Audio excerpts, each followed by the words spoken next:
집합건물 해결사 멘토 전현진입니다. 여러분들 반갑습니다.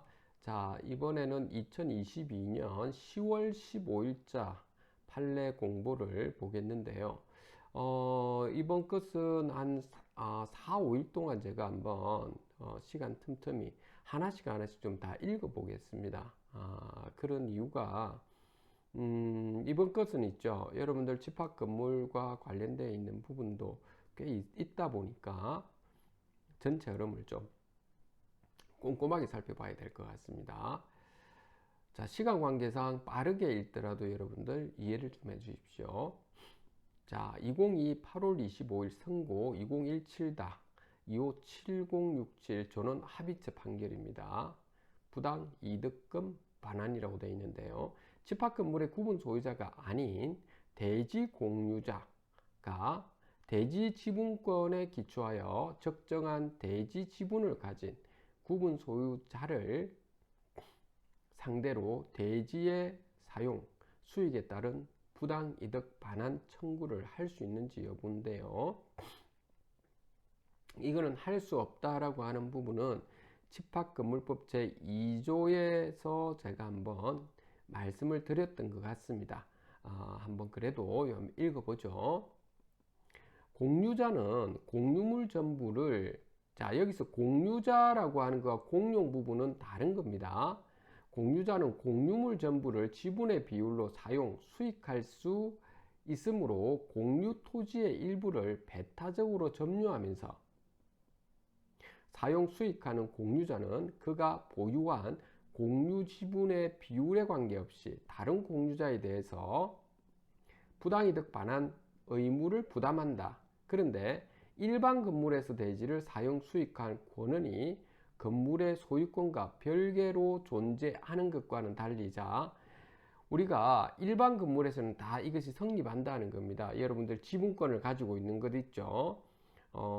다 성립한다는 거. 예를 들면 집합 건물에서도 여러분 그 전용 그 호실 있죠. 뭐 101호면 101호에 여러분들 그 부모하고 자식하고 여러분들하고 하면 3명이서 지분권 3분의 1씩 가지고 있을 때 이건 성립한다 이겁니다. 이게 공유 지분 이런 뜻입니다. 그런데 집합 건물의 공용 부분에 대해서 여러분들 특히 이 부분은 좀 조심하셔야 됩니다. 집합 건물의 경우에는 대지 사용권인 대지 지분이 구분 소유권의 목적인 전유 부분에 종속돼, 어떻게 보면 대지도 어떻게 보면은 공용이라고 볼 수 있는 거죠. 대지인데 특정한 대상물에서는 대지라고 우리는 할 수는 있지만 총체적으로는 우리가 공용이라고 할 수 있는 부분이죠.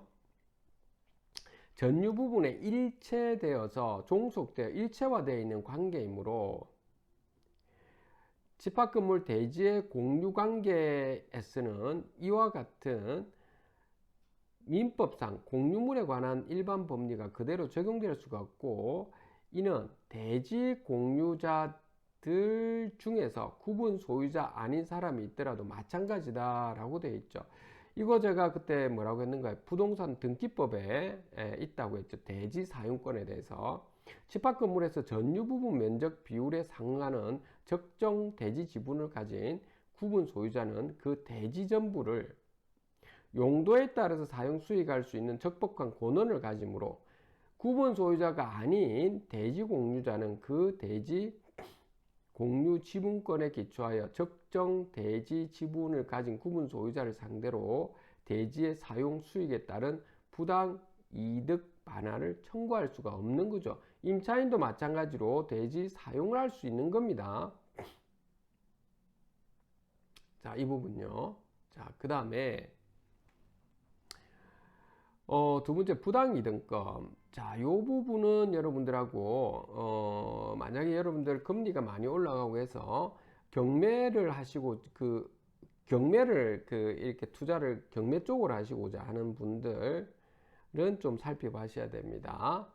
자, 이미 소멸한 건저당권에 기하여, 건저당권은 여러분들 은행 같은데 건저당을 하죠. 처음에 건저당권에 기하여 이미 경매가 개시되고, 다시 말해서 이제 소멸한 건저당권에게는 원래는 건저당권이 있었다고 한다면 이자를 안 주고 이러면은 이미 경매가 개시되는 거죠. 매각이 이루어진 경우에 그 경매의 효력, 무효죠. 및 민사집행법 제267조는 경매 개시 결정이 있은 뒤에 담보권이 소멸하였음에도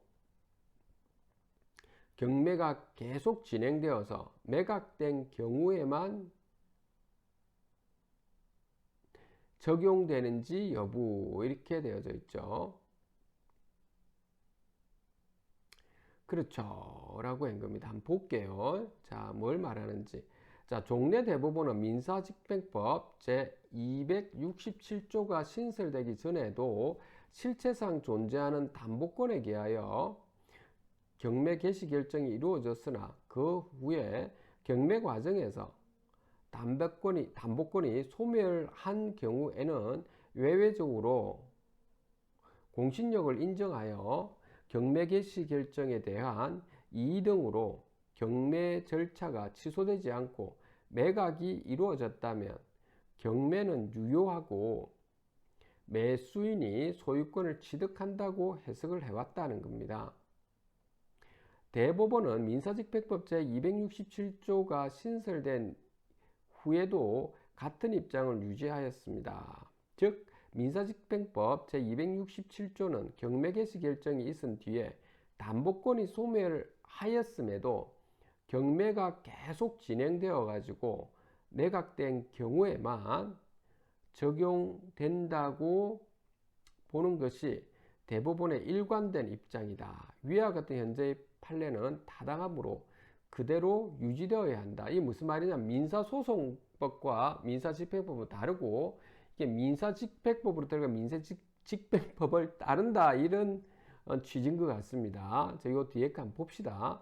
임의경매의 정당성은 실체적으로 유효한 담보권의 존재가 근거하므로 담보권에 실체적 하자가 있다면은 그에 기초한 경매는 원칙적으로는 무효라고 하는 겁니다. 특히 채권자가 경매를 신청할 당시 실행하고자 하는 담보권이 이미 소멸하였다면, 뭐 소멸한 이유가 여러 가지, 뭐 돈을 갚았다든지 여러 가지가 있었다고 합시다.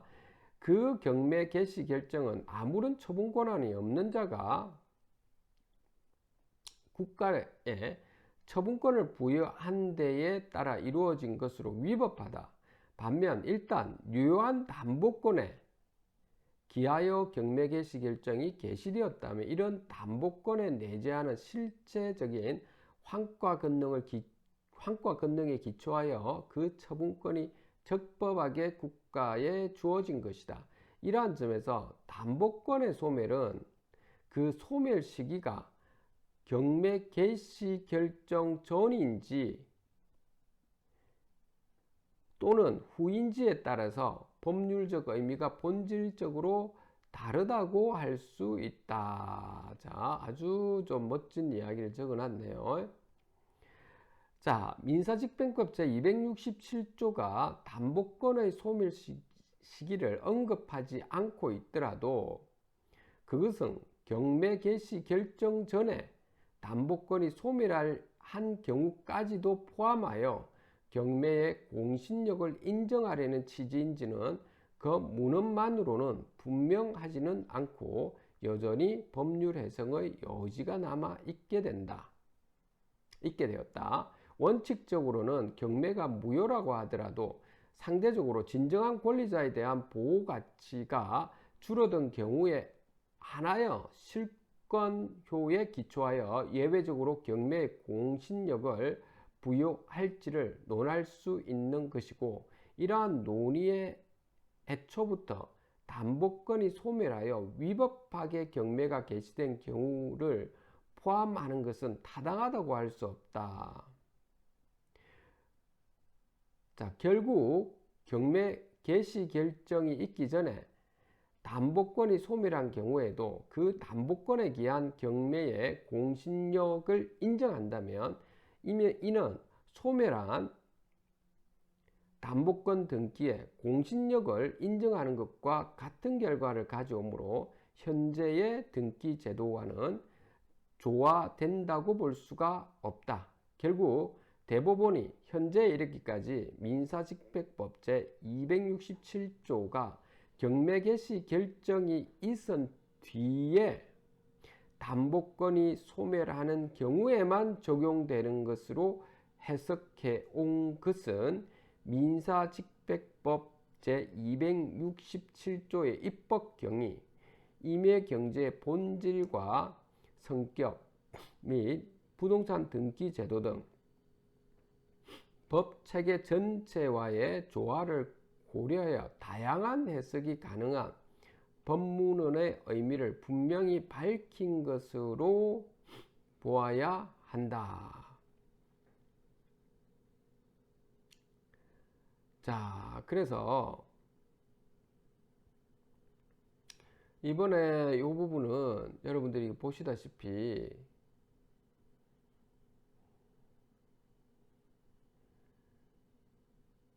이게 실제적으로 경매 개시 있은 뒤에 담보권이 소멸하였다. 경매 개시 결정이 있은 뒤냐 앞이냐 하는 겁니다. 자, 그 부분에 대해서 나와 있습니다. 그런데 이제 이 부분입니다. 그래서 한번 여러분들이 경매 개시 결정 전에 담보권이 사라졌는지, 경매 개시 결정 뒤에 담보권이 사라졌는지에 따라서 매각을 해서 실제로 그걸 취득하신 분이 계시죠.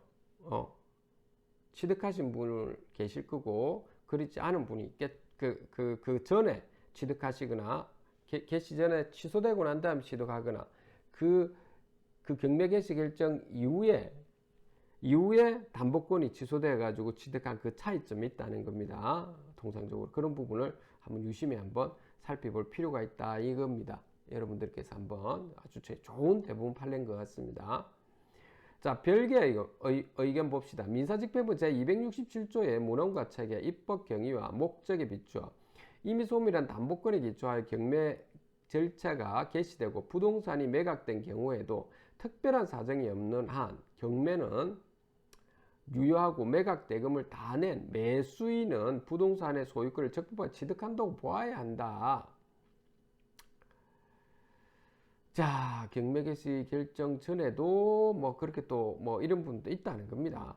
민사집행법 제260조의 입법 취지와 경위, 문헌의 통상적인 의미에 비추어 보면 이 조항은 담보권 소멸, 즉 담보권이 유효하게 성립한 후에 나중에 발생한 사유로 소멸한 경우에는 담보권이 경매 절차 개시 전에 소멸한 것인지 여부를 묻지 않고 모두 적용된다고 해석하여야 한다.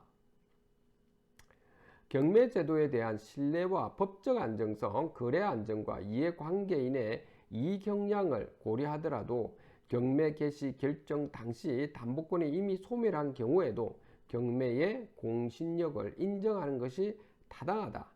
임의경매와 강제경매의 차이점이나 등기 공신력에 관한 법리가 이러한 해석에 방해된다고는 할 수 없다. 경매에 관한 제도 개선과 사회적 여건의 변화가 상당히 이루어진 현재 시점에서 소멸된 담보권에 기초한 임의경매의 효력을 어떻게 볼 것인가 라는 관점에서 판단하는 것이 바람직하다. 후발적 등기, 부실 등기에 기초하여 경매 절차가 진행된 경우 그에 따른 법률 관계를 어떻게 정리할 것인가가 문제가 되고, 법원은 경매 절차를 신뢰하고 매각 대금을 다 낸 매수인, 그리고 그를 신뢰하고 다시 부동산을 매수한 전덕자에게 부동산 소유권을 취득하도록 할 것인가를 결정하여야 한다. 조금 여러분들 어떻습니까? 이게 그렇죠. 저도 개인적으로는 자, 여기 다시 한번 보면요.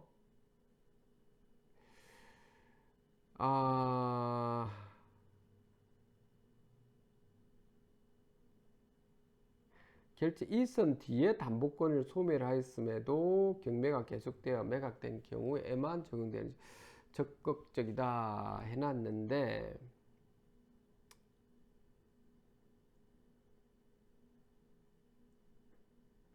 여기 보시면은 있죠. 다시 보면 경매 일선 후에 담보권을 소멸하였음에도 이제 이 부분인데요.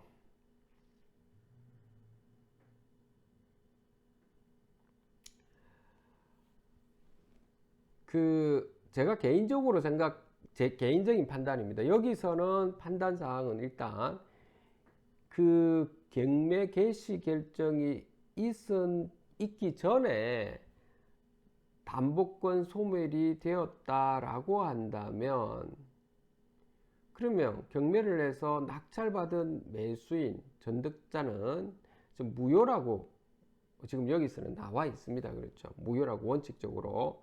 그리고 경매 개시 결정이 있은 뒤에 담보권이 소멸되었다면 그때는 낙찰받은 매수인과 전득자는 원칙적으로는 무효가 아니고 본인 소유권을 가지는 것이 취득하는 것이 해석적으로 맞다고 해놨는데, 지금 현재로는 그렇다는 겁니다. 지금. 그런데 제 개인적인 판단은 그렇습니다.